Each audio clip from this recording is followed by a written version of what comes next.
Hello, and thanks for using TickBoom, a free service that helps high school students with their math problems.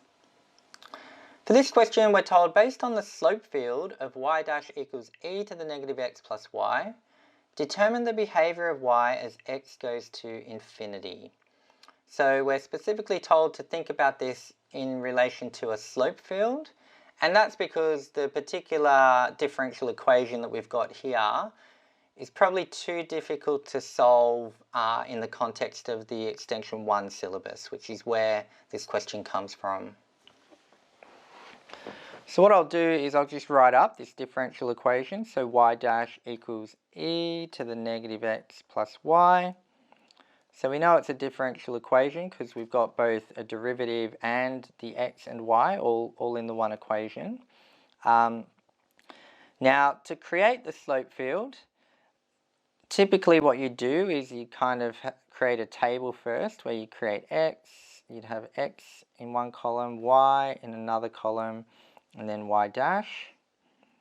And then what you do is you pick a whole bunch of values of x and y, plug them into this differential equation, get your values for y dash, and then you plot them up on a normal Cartesian plane. But instead of just plotting dots and joining them, what we're doing is we're plotting little lines for y dash. So you might have a kind of horizontal line or a vertical line or a line with a positive slope or a negative slope, and you kind of end up with this diagram called a slope field that can kind of give you an idea of the possible solutions to this differential equation. Now, the actual process of doing this would be quite burdensome. You'd basically have to get out your calculator and draw, kind of compute enough different points so that you can get a good idea of what you're dealing with. Now, rather than make you watch me do that, what I did in advance is I went to Desmos, which is a tool available if you purchase the Cambridge textbook. You'll get an interactive version of that textbook that you can access. And in that interactive version, there's this tool called Desmos, and that will create slope fields for you. So I just went in and plugged in the differential equation that we're dealing with, and out popped this slope field. And from here, we can now kind of analyze what we're dealing with. Desmos just chose to plot it between -4 and 4 on both the x and y axis. You could probably make it go further if you wanted, but this is probably enough to get an idea of what we're looking at.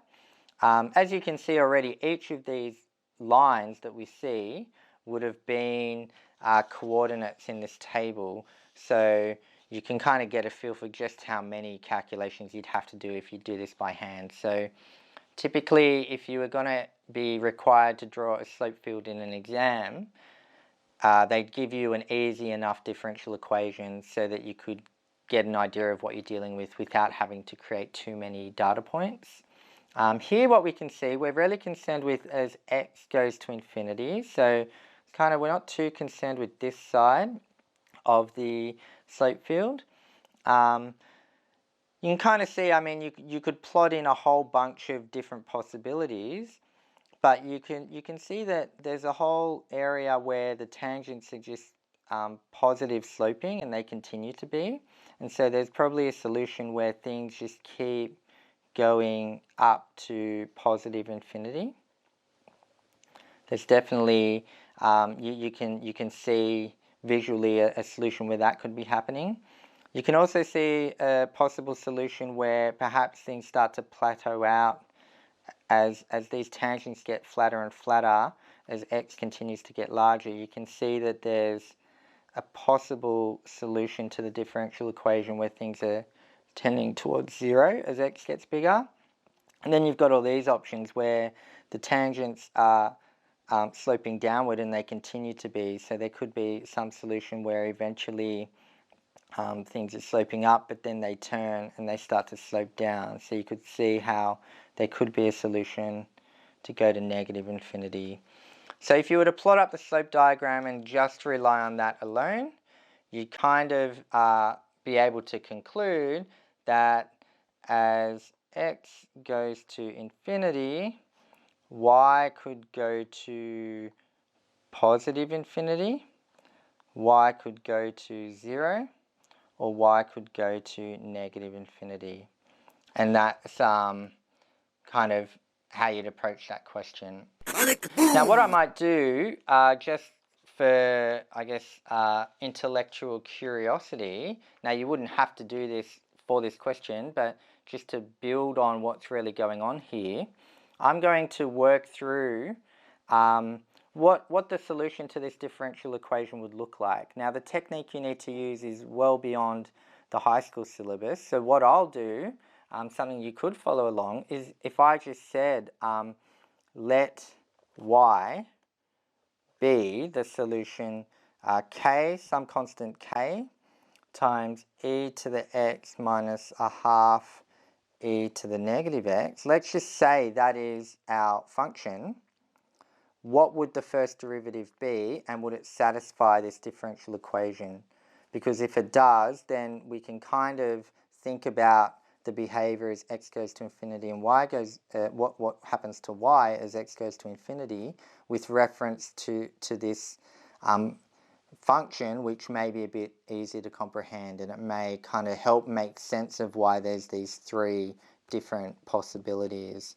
So if I was to differentiate this, if I was to find y dash, hopefully you'd know that this first bit would stay as k e to the x, and then the minus half would stay, and the e to the negative x would become negative e to the negative x, so this would become a plus half e to the negative x.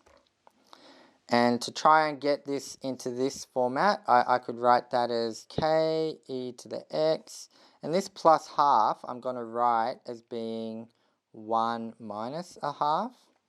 Hopefully you can see that 1 minus a half is just plus half e to the negative x, so I haven't changed anything there.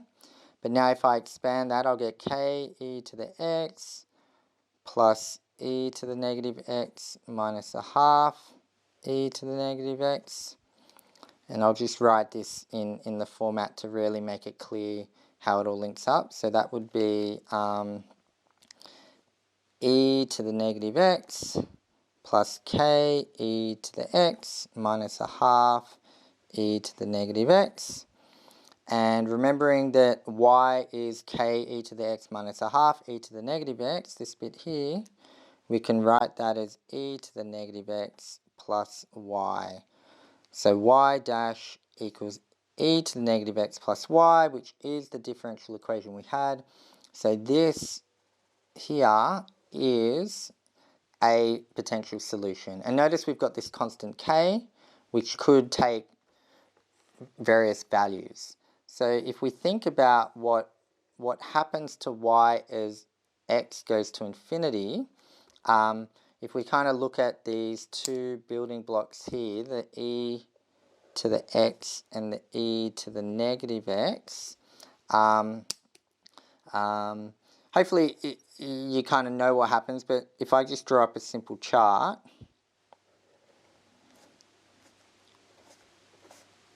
if we had x and y, and this is 1, the e to the x curve just looks like this. Y is equal to e to the x.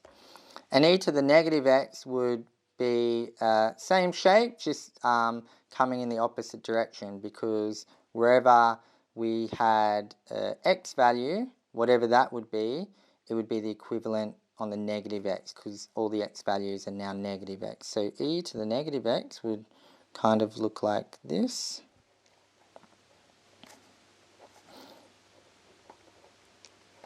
And so hopefully you can see that as x goes to infinity, positive infinity, e to the x goes to positive infinity, and e to the negative x goes to 0.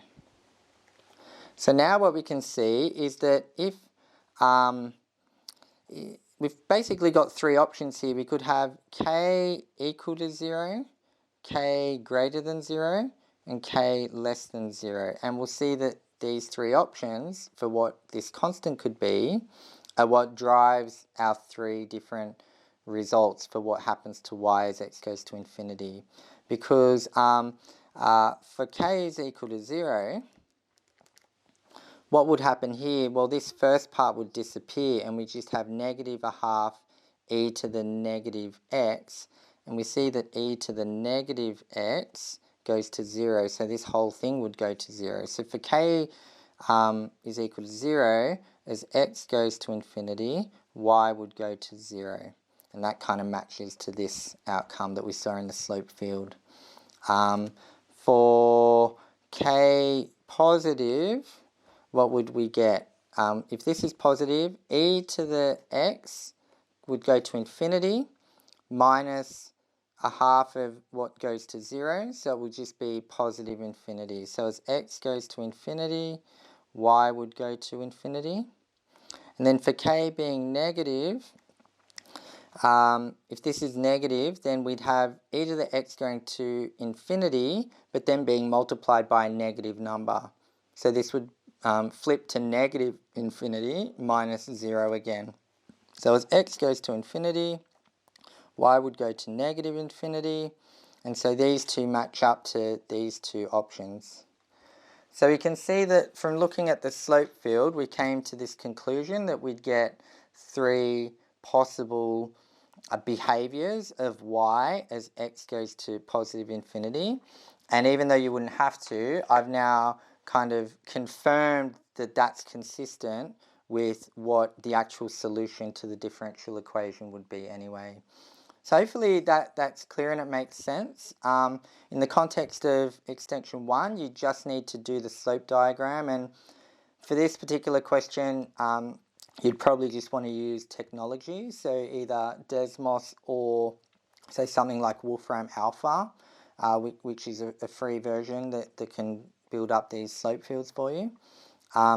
If you do pursue math at uni, you'll learn the techniques to solve for these differential equations. There's a kind of almost a standard formula that you apply to get from a differential equation like this to specifically this. There's a whole bunch of techniques for solving differential equations, and the technique you use will ultimately depend on what kind of differential equation you're dealing with.